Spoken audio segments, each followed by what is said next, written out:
The first time I saw her, she was sitting upright in the bed, hands folded neatly in her lap, staring out the window of room 6. The dim fluorescent light hummed above her, and for just a moment, I thought she looked almost expectant, like she'd been waiting for me. I was covering the night shift in the east wing of the hospital, the old wing, the one staff always tried to avoid. The paint peeled at the corners, the air smelled faintly of disinfectant mixed with rust, and the overhead lights buzzed in a way that set your teeth on edge. Everyone joked that it was haunted, but the way they said it always felt serious. My patient log for the night was light. A few medication checks, some vital sign rounds. But as I passed the hall that led to room 6, I froze. The sound of movement, just faint enough that I almost thought I'd imagined it. A squeak of a bed frame. The soft sound of breathing. The log showed the room was empty. But when I pushed the door open, I saw her. She was sitting on the bed, still as stone, her skin pale against the thin hospital gown. She didn't look at me, her eyes fixed on the window, though all you could see from there was a brick wall. "Ma'am?" My voice cracked slightly. "Do you need something?" Her head turned, just enough for me to catch her eyes. Dark, too dark. Her lips moved soundlessly. The air grew colder. I actually saw my breath fog for a moment. I checked my chart again. Room 6 unassigned, empty, no patient, no record. But there she was. I backed out, muttering something about checking with the nurse's station. When I told the charge nurse, she stiffened. "Room 6?" she asked.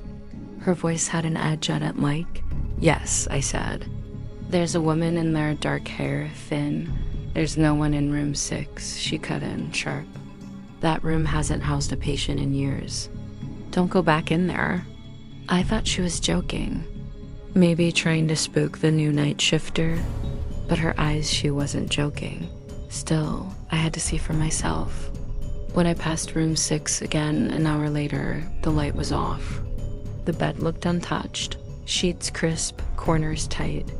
But when I leaned closer to the small glass window in the door, I caught it, a reflection in the room's mirror. She was sitting upright again, looking at me, smiling. I stumbled back so hard I nearly tripped over the supply cart, but when I looked again, she was gone. The night grew heavier after that. Every sound felt sharper, the squeak of gurney wheels down the hall, the distant hiss of oxygen tanks, the creak of the ancient pipes in the walls. But threaded beneath it all was something else. A whisper. I could never catch the words, but the sound slid under my skin like ice water. At 2:47 m, the whisper turned into a knock, slow, deliberate, 3 sharp raps on the door of room 6. I stopped dead in the hall, staring. The door was shut, no one inside, no one assigned, but I swear I saw the handle twitch. When I reported it, the nurse at the desk wouldn't look at me. She just said, "Lock it. Don't open it, ever." By 3:15 of me, I'd lost my nerve. I couldn't help myself, I had to look one last time. The door to room 6 was already ajar. The bed was still made. But the smell hit me first like copper, metallic, wrong, and the air. The air felt thick, humid, like the room was breathing. I didn't step in, but I looked toward the mirror, and I saw myself, except it was an asterisk me. My reflection was standing closer than I was, its head tilted at a sickening angle, eyes hollow, lips stretched into a grin I couldn't possibly make.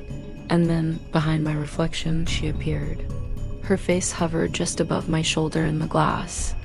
Her lips brushed my ear in the reflection, though the room itself was silent.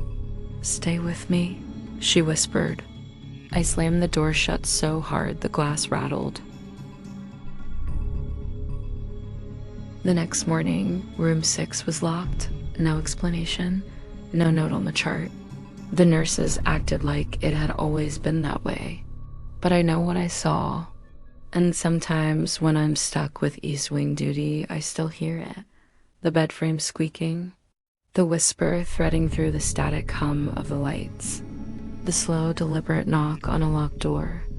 And the worst part? Sometimes when I catch my reflection in the glass of the supply closet, it lingers. Just a second too long, like it's waiting for me to join her. Like room 6 isn't just a room, it's an invitation. Drop a comment and let me know if you liked the story. For more content, like and subscribe.